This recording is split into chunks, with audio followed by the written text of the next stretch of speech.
what's left of boom or right of boom or the onset of a crisis for a particular facility or organization is very different. And it's different depending on the mitigation steps they've taken to secure and set themselves apart from other targets.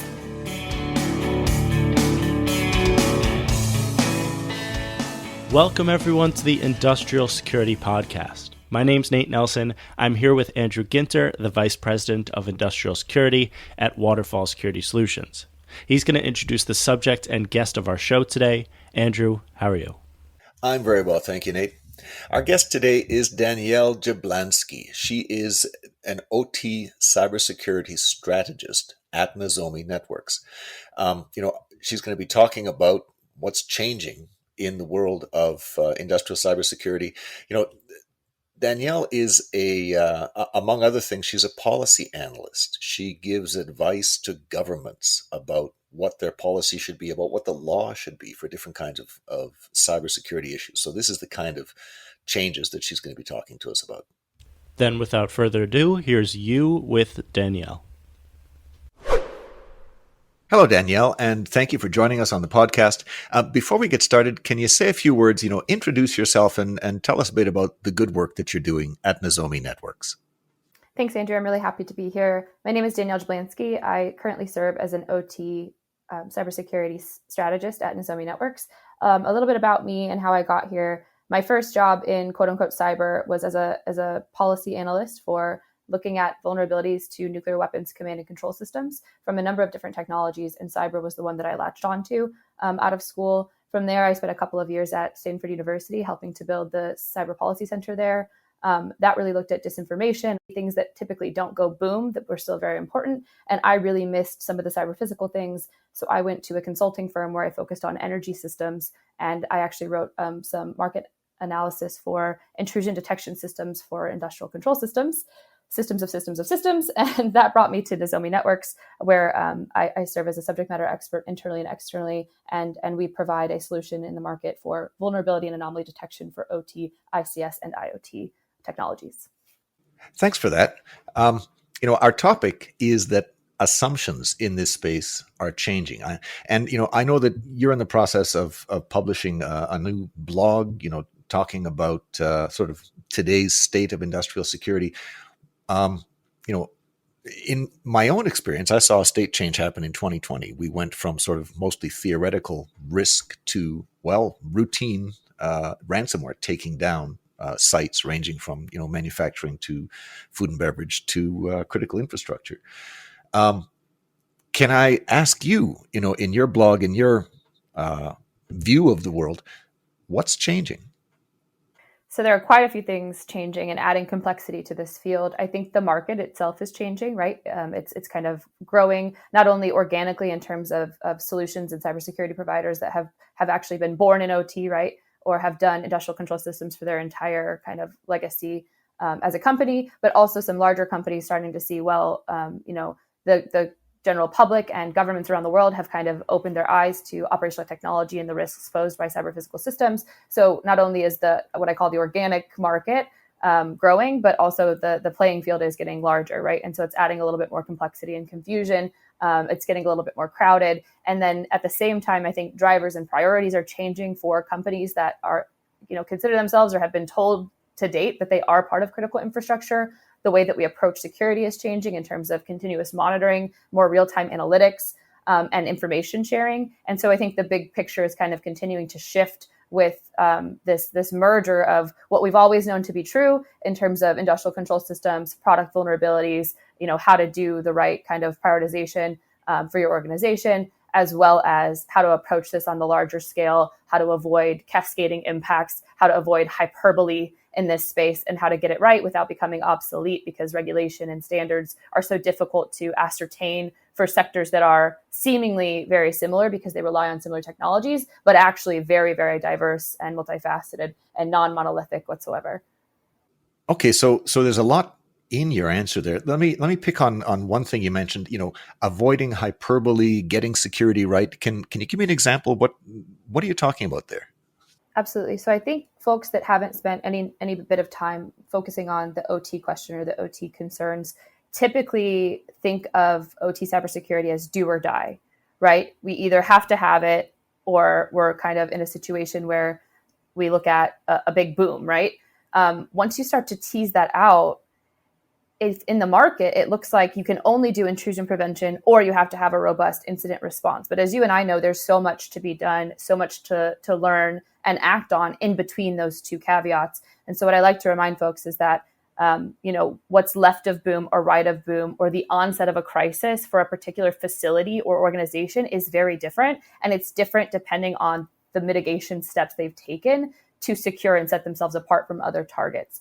And so that kind of turns into a conversation around situational awareness. And it really doesn't have to be do or die, but we really do start to see hyperbole in some of the headlines and some of the capture because there's not a good understanding of exactly how many people are impacted by a certain scenario. There's even less of a general understanding of which cyber scenarios can produce physical outcomes in the real world and the general public. And so these things start to kind of bubble up to a larger than life problem because, as I've said in a couple of other interviews before, there's no good census data. Some countries have it, but there's no good global census data on the impact analysis or fallout analysis from cyber attacks on critical infrastructure.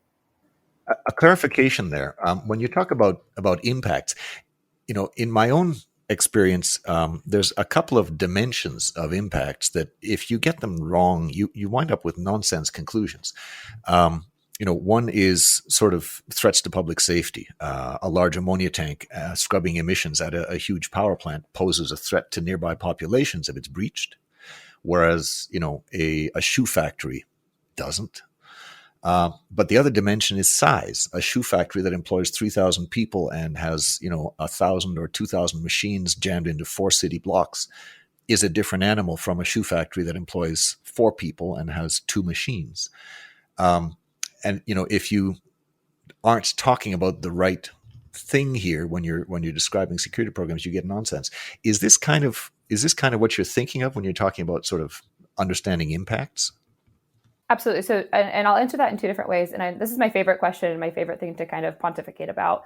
So when we talk about a system or an environment or an architecture being purpose built, we tend to also think of that as being very deterministic. So in mathematics or computer science or physics, deterministic systems, have no randomness involved in the development of the future state of that system. And cyber incidents, whether the negligent insider or a threat actor looking to do something malicious, introduce randomness, which makes it very difficult to standardize what the onset of a crisis might look like for kind of altering or manipulating what we think of as deterministic systems. But at the same time, back to your point, standardizing some of the what's what in terms of the impacts. And so in my free time, in my non-resident fellowship with the Atlantic Council, I've been looking at research in terms of prioritizing critical infrastructure by also weighing statistically 2 different types of impacts. The first being the potential for a scenario to cause public panic, and the second being the ability of a scenario to overwhelm local resources or the response capacity, because that can also look very different depending on, like you mentioned, scale, depending on what the onset of a crisis really looks like in terms of the mitigation strategies that have either succeeded or failed at that organization, but also depending on where it is, right? A hospital breach at a major city looks very different from a rural area. Same thing with electricity and water. And so these types of different caveats and ways to scope that impact analysis or fallout analysis become extremely important, not only for understanding things and drawing conclusions, but also for preparing, right? We see across the board that people recommend doing tabletop exercises, but what if you choose the wrong scenario? And so this becomes really important for deciding which scenario to actually prepare for and train for. Clarify for me, Andrew, when Danielle says that there's a difference between an attack at a hospital in the middle of a city and a rural area, is she just talking about like consequences of an attack or something else? Well, she's talking about the potential to overwhelm response capacity. What does that mean? I live in city of Calgary. There are 4 major hospitals in the city: the Children's Hospital and 3 normal hospitals. Each of them is big. We got 1.1 million people here. That's not a lot of hospitals for that many people. So each of them are big hospitals. I was raised in a nearby town, Brooks, Alberta, 15,000 people, also has a hospital. What happens if there's a cyber attack or something else that basically shuts down one of Calgary's hospitals? You've lost 25% of your hospital capacity. If you take all of the patients in that hospital and, in an emergency, put them in ambulances and drive them to nearby hospitals, the city can't cope. The nearest city comparable in size is 3 hours drive away. I live in Canada where there's distance between these cities. So if you cripple one whole hospital, where are you going to put the people? Now, if you cripple the hospital in Brooks, Alberta, how many patients does it have? I don't know, 10, 20, 50? Put them in ambulances, drive them to nearby hospitals. Those hospitals, the big nearby hospitals, won't even notice. The city of Calgary gets another, 50 patients from Brooks, won't even notice. And so, response, the ability to respond to an attack is one of the dimensions of consequence she's talking about. I'm more familiar with heavy industry. The same thing holds true if you talk about water systems. If you cripple the town of Brooks water system, well, you put 10 or 20 or 30, big water trucks trucking in water from nearby communities. They're an hour's drive away, 2 hours drive away. You can do that. City of Calgary, you cripple the water system, 1.1 million people without water. There aren't enough trucks. You can't solve that problem with trucks. So I think this is what she's talking about. And what you're saying there reminds me of an episode we did not too long ago. We were talking about not just the potential for cyber or even physical consequences, but then the fallout in terms of just panic among the population that could occur when something like that happens to a critical system.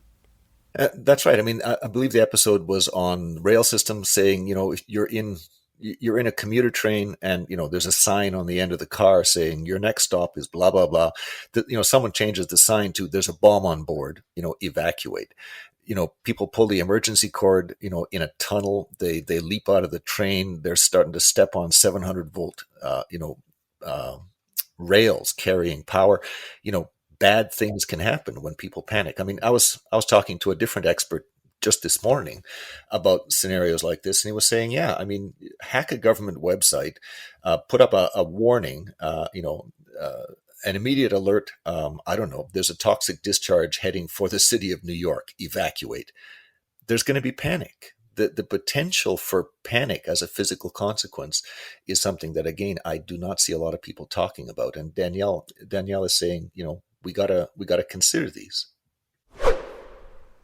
Another thing you touched on was sort of regulation and government attention driving growth and new entrants into the market.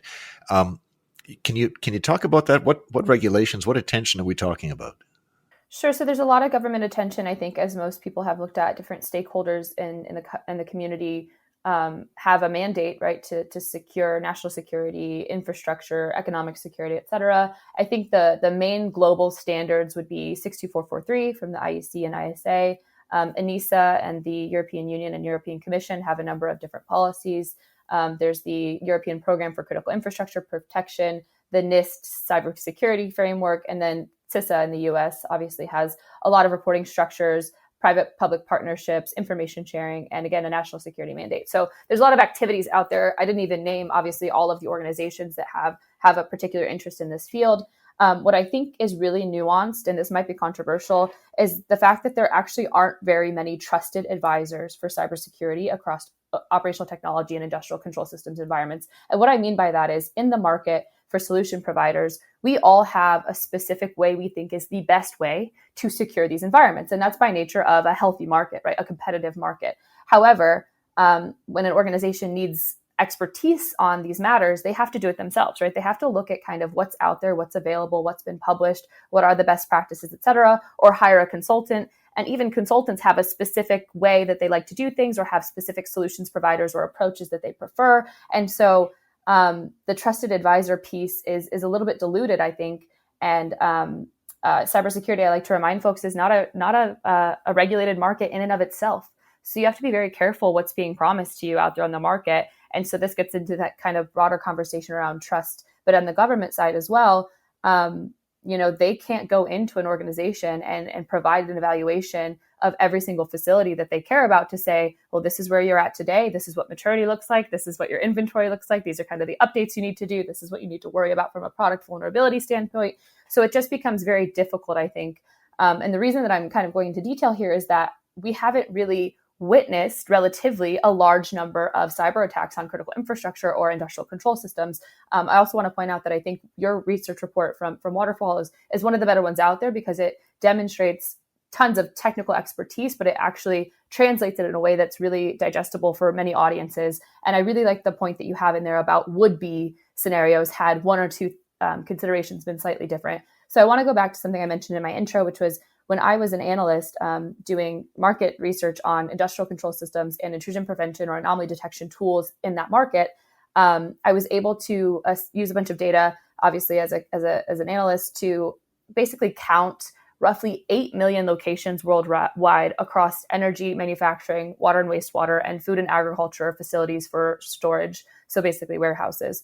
And mathematically, a statistically significant sample of 8 million locations, if you wanted to do any kind of consensus analysis with 99% confidence and an error margin of 2%, you would need data from thousands and thousands and thousands, maybe 5,000 locations. I think it's like just under.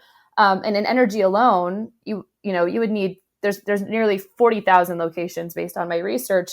And if of that, you would also need thousands and thousands and thousands of locations just to monitor from a security standpoint. And I don't think that we've actually witnessed that type of penetration in the market to have a wholesale approach to what we've learned, what we know so far. I also want to say that that's a good thing, right? We don't want to see more attacks. We don't want to see more damage or more impacts, but we do, I think, need greater visibility across the different sectors that we want to secure in order to become more of a trusted advisor, whether you're coming from the market of solution providers or from a trusted kind of advisor position in the government or regulatory affairs. So that's, in short, it's a big, complicated problem. If this is the state of the world, what's the solution? What lessons do we need to be taking away from this?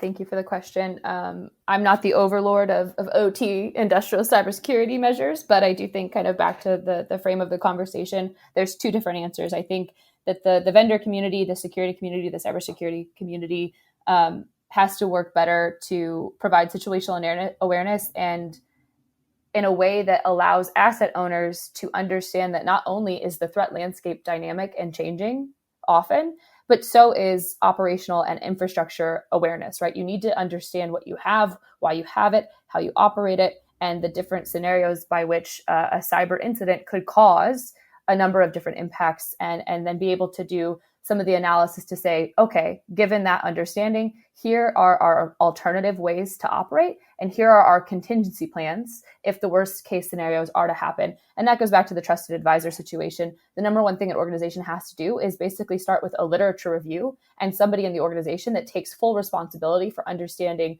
where are we in the world today in terms of that threat landscape, how do we measure up in terms of our sophistication and maturity in the market, and what solutions and tools do we need? And then how do we go broker a trusted relationship out there with everything that's provided, depending on, which region, which sector you're in and your budget and all of those other considerations we talk about often. But that starts with, the person or persons internally that has to do a very big brain exercise, right? It's not easy.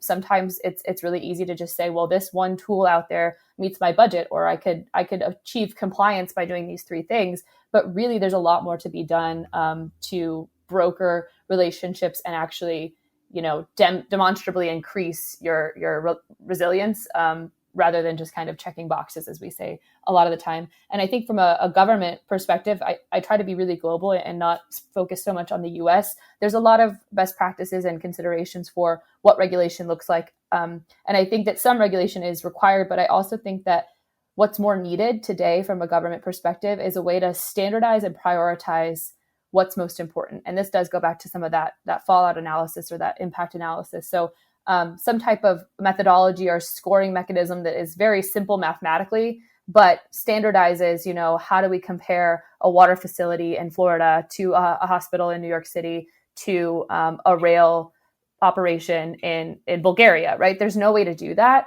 And I actually think that some type of way that the government could work to standardize a scoring mechanism that seems pretty simple, but would actually do this broad scale prioritization. And then different agencies could use that, different jurisdictions could use that, a mayor could use that. And so I actually think the biggest gap from the kind of federal or international regulatory space is that that lack of understanding how to standardize and prioritize these different infrastructures or facilities or organizations as we know them today. Cyber attacks with physical consequences more than doubled in 2021. For industrial victims, the most common consequences were production outages at multiple sites. Most of the attacks were ransomware. And 2021 saw the first cloud-based ransomware attack. That attack compromised 1,500 businesses in the space of 45 minutes. These and other insights are included in a new threat report, co-authored by Waterfall Security Solutions and the new ICS Strive Industrial Incident Repository. For your copy of the report, please visit icsstrive.com. That's ICSSTRIVE.com.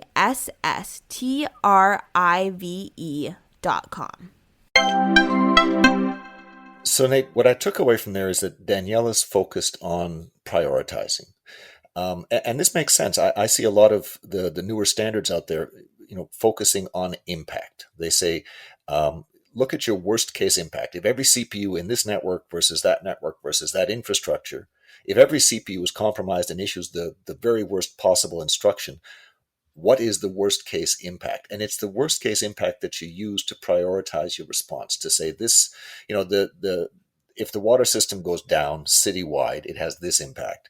If there's, people panicking in the tunnels, in the trains, or, panicking because of a toxic cloud, this is the word. If the metro is switched incorrectly, trains collide. You look at the worst case impact, and that determines sort of which problem you need to solve first. I understand that partly, but the people who run the trains, I imagine, aren't necessarily the same people who run, say, the water systems. So what is the use ultimately in comparing all of this? The use, I think, is to government and senior decision makers. Danielle is a policy analyst. She recommends policy to government, and ultimately it's the governments who are the ones who are tapping the critical infrastructure on the shoulder and saying, we've determined that you are really important. And it's the governments that put programs in place like emergency response. If you get a cross-functional team, the government might say we should run 2 exercises this year. Which exercises are we going to run? We're going to run the water system goes down exercise, and we're going to run the panic because of a toxic cloud exercise, because we've determined those are the most important exercises to run, and to practice each of our emergency response, the police versus the infrastructure people versus, get it all together so that if one of these things happens, we know how to do it. It's the governments that are sort of prioritizing the societal response is my understanding. Now, I've had a look at a draft of your blog post. Thank you for sharing that. You talk about in-controller. This in-controller was a nasty, able to apparently reach out and control physical processes. Gartner is predicting that bad actors are going to start targeting safety systems deliberately in a very small number of years. I mean, controlling the process, targeting safety systems, this all sounds very bad. I do agree. Is this really what you see coming? This is a great and scary question. I argue often that in-controller was the best ROI for security solutions out there that are purpose-built for OT and ICS. I say that because it was not theoretical, but also not operationalized in a way that we saw cascading impacts from it. I think what's really key is, folks will ask, the government has actually, to be completely transparent, has asked, well, how would Nozomi Networks kind of find or identify this attack? And the answer is a process anomaly would have to occur, right, in order for this to be, quote unquote, caught before it was an exploit or a payload was delivered.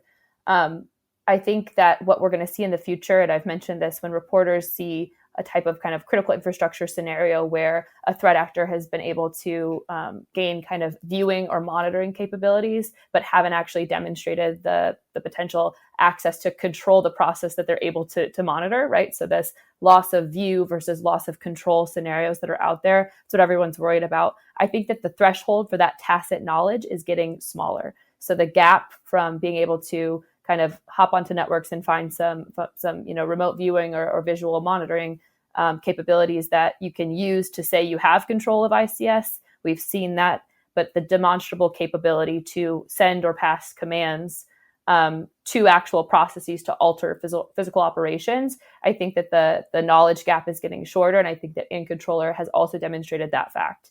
And I think that that's kind of the major concern that's out there.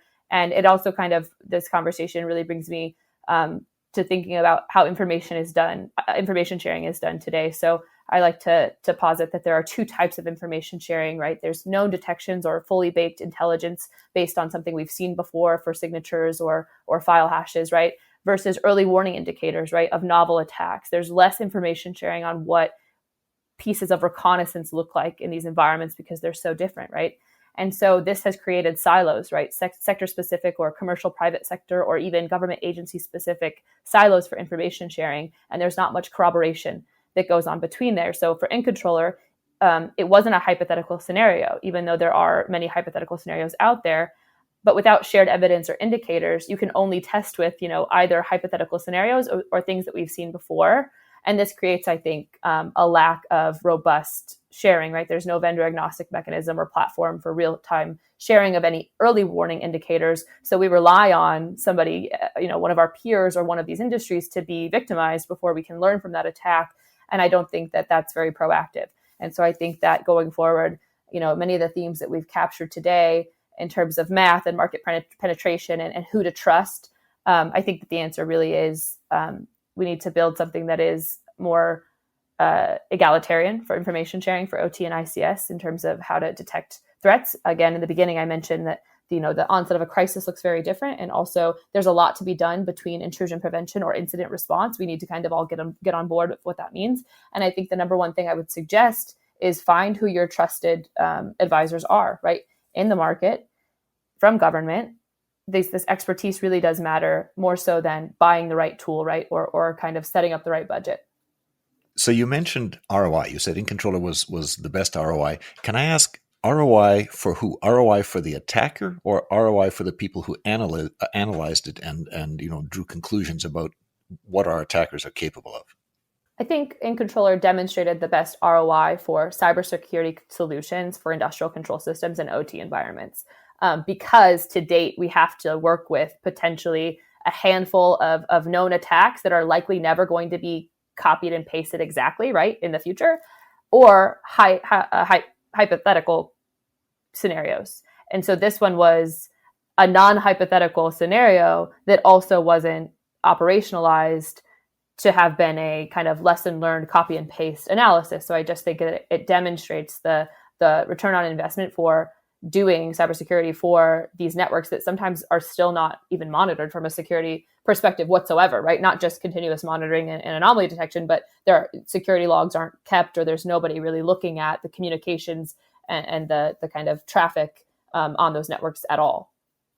And talking about InController too, I listened to the Mandiant presentation. They were asked, who's behind this, and their estimate was that it was a nation state because it represented a material investment of time and effort in their estimation, and they couldn't see a way to monetize it, so it didn't seem like a logical investment for a criminal group. Here's the problem. I see a lot of owners and operators, think a medium-sized steel mill, saying, nation state. Why would a nation state come after me? I'm not important enough to be a nation state target. And so they dismiss any attack or threat information that has the tag nation state attached to it. For these sort of medium-sized facilities, how worried should they really be? It's a great question, and it's a very cautionary tale. And the caution is focusing on threat actor capabilities as a focal point of your security program, I think is a big no-no, for lack of a better term. I typically bring people back to thinking about the severity of impacts. And so if you assume that anyone is going to be able to access things that you consider to be mission critical in your environment, you have to work from a cybersecurity perspective to reduce the severity of potential impacts any actor could potentially demonstrate in your environment, regardless of your understanding of threat intelligence and the capabilities of nation state advanced persistent threat type actors. And so I always tell folks that the focus should be on an effects-based prioritization versus a means-based prioritization. So don't look at what people can do out there, look at the effect that somebody could potentially have given the realities and the technical ramifications of your environment. I think in controller, regardless of the sophistication of the threat actor capability and some of the assumptions that might go into that, the effects that could have in an environment are demonstrable, right? And so they should be taken seriously regardless. This was the same thing that happened with Stuxnet, right? There's this cognitive dissonance of, well, I'm not the Iranian nuclear program. Why would I be targeted? And I think that understanding of likelihood limits the understanding of dependencies in your environments and in your sectors. And I don't think it ties back to some of the other things we've talked about today, which is that impact analysis. So the most important metrics, I think, in OT cybersecurity are indicative, not conclusive. And I think they're categorical, not mathematical. So understanding probability and impact and how that translates to likelihood, people always want to know, well, what does that mean for my likelihood of being targeted? But likelihood is a conversation around how likely anyone is going to be at creating a particular effect in your organization or in your environment, right? So we have to kind of change that conversation of what this means and how likelihood should be really understood. But also, if you're doing X amount of things to reduce your severity of impacts, you're likely doing more than others out there that would also be likely targeted. And so it also comes back to opportunistic versus highly tailored targeting. And you don't have to be a nation state to do highly tailored targeting. You just have to have an incentive and or intentions. And we know in cybersecurity, it's very difficult to do any type of prevention or resilience building, thinking only about the intentions of threat actors, right? That's kind of a no-go zone as well. In her answer there, Danielle seems to be going much more to the side of consequences and severity, while mostly discounting discussions surrounding likelihood of being targeted. But why does it have to be one instead of the other and not just both? Think about it.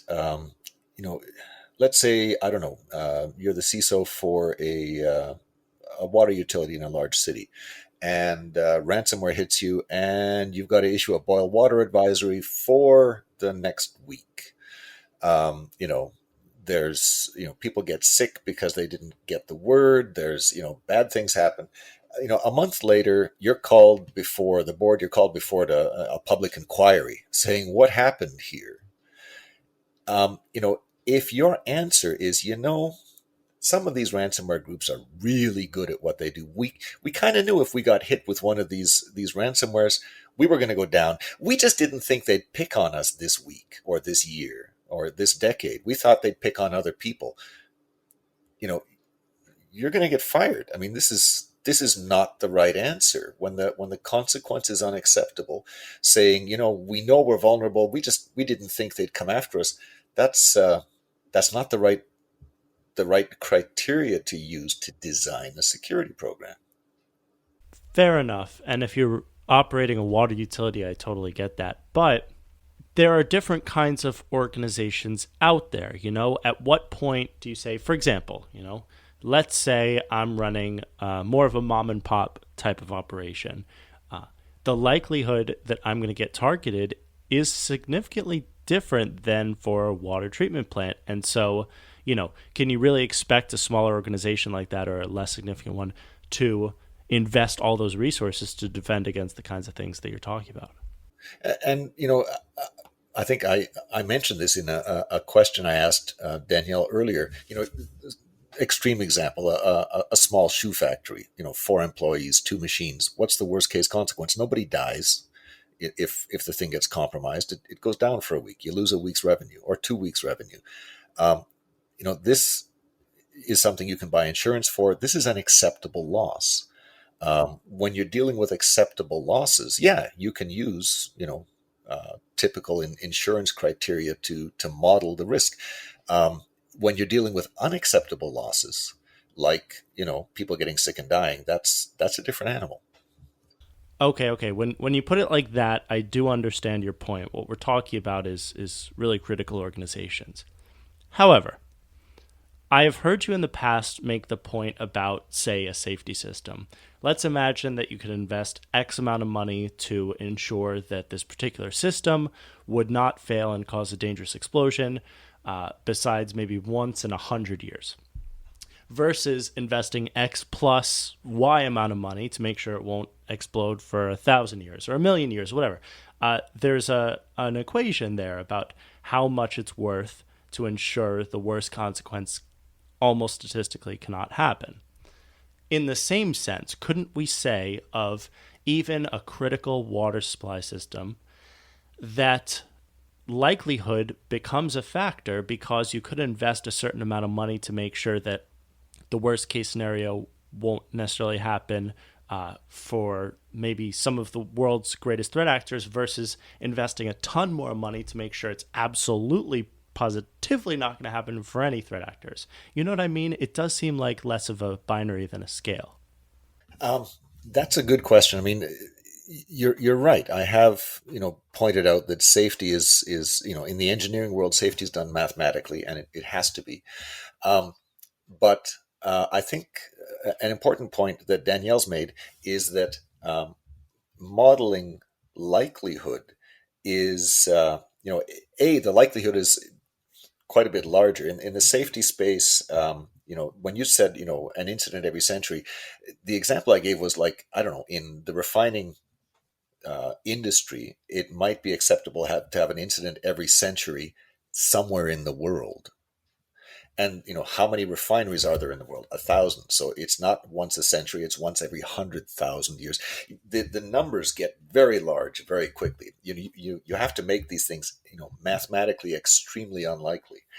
But you don't have a mathematical model like that for the motivation of nation states, for the motivation of ransomware groups, for the motivation of hacktivists.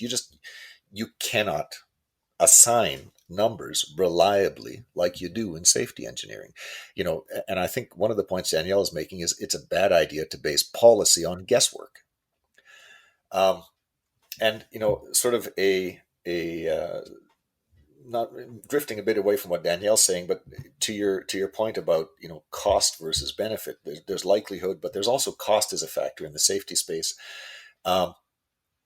And I personally see a lot of people they mess up the costs. The cost of making an unacceptable incident mathematically unlikely, the higher you push the math, the greater the cost becomes. But the cost of eliminating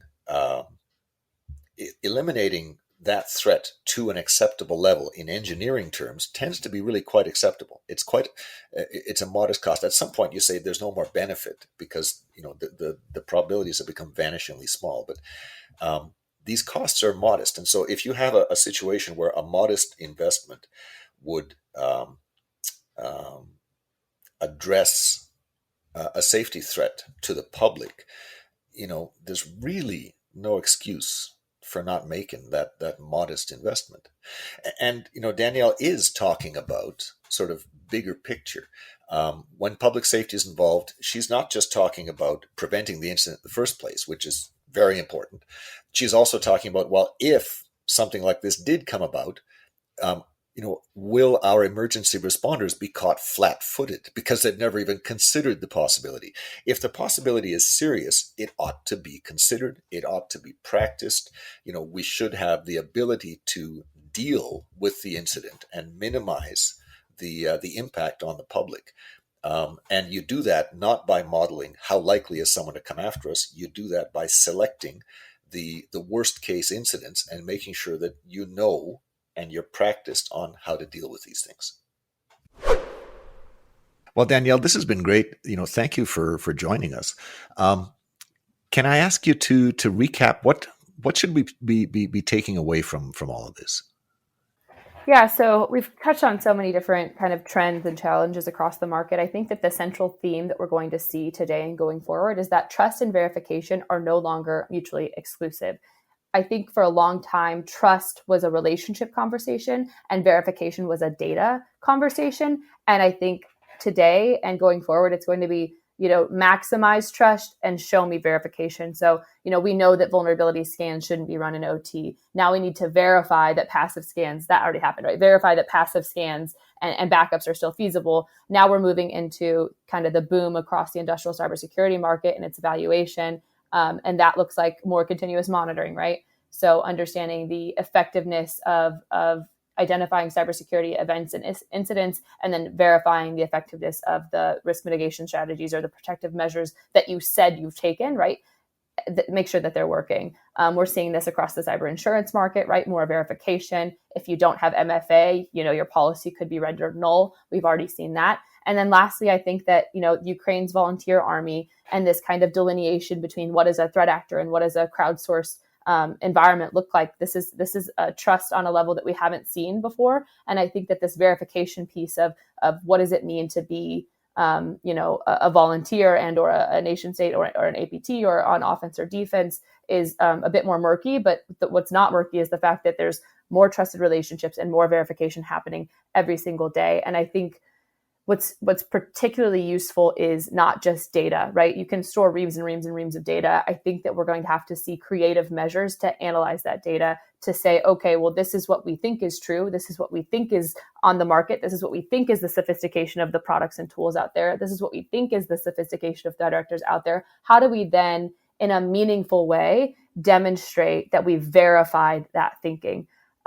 This is also kind of a call out to, we mentioned some of the security reports, different companies and competitors do these security reports, these threat reports every single year and statistically analyze year over year these changes, but there's no way to standardize that data. So there's nowhere to compare, Waterfall Security's information to Nozomi Networks information. And I think that we have to do more trust and verification of all of the data and all of the sources and all of the kind of assumptions that have been out there for so many years to understand, is more monitoring or more anomaly detection or more crowdsourcing or whatever your kind of solution is this actually going to be beneficial given our understanding of the ecosystem today? So I know it's a big problem set and a lot of different caveats, but that's kind of how I would answer the question. Is this central theme of trust and verification is not going anywhere anytime soon. Andrew, that was your conversation with Danielle. Do you have a final word to sort of wrap up everything we just heard? Yeah, I mean, Danielle on and off through the whole discussion here has been talking about the need to make decisions based on data, based on information, not guess what people's motives are. To make robust decisions, you need a lot of data.